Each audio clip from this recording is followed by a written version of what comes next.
আন্তর্জাতিক অপরাধ ট্রাইব্যুনালের দেওয়া মৃত্যুদণ্ডের রায় মাথায় ঝুলছে।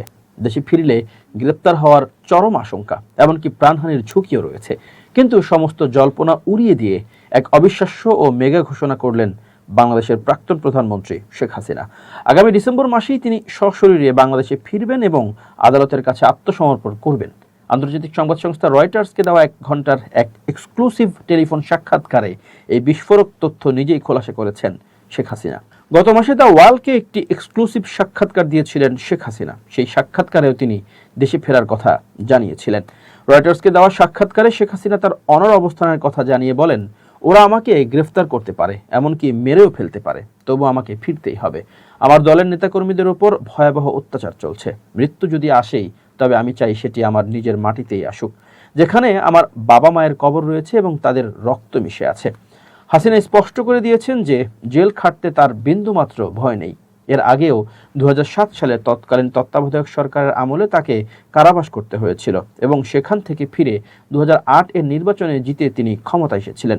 আদালতের কাঠগড়াতে প্রমাণ হবে প্রহসন। 2025 সালের নভেম্বরে বাংলাদেশের আন্তর্জাতিক অপরাধ ট্রাইব্যুনাল শেখ হাসিনার অনুপস্থিতিতেই মৃত্যুদণ্ডের রায় শোনায়।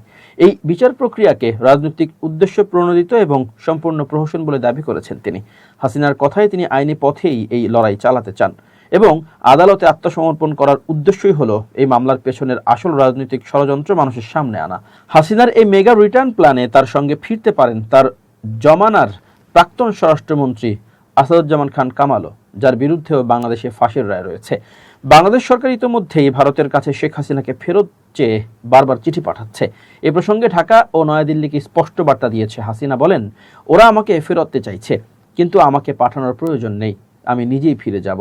এই বিষয়ে তিনি কোনো বিদেশি সরকারের সঙ্গে আলোচনা করেননি বলেও দাবি করেন। বর্তমানে ভারতে অবস্থান করলেও ওপার বাংলার রাজনীতিতে যে তিনি এখনও ছড়ি ঘোরাচ্ছেন তাও স্পষ্ট করে দিয়েছেন হাসিনা।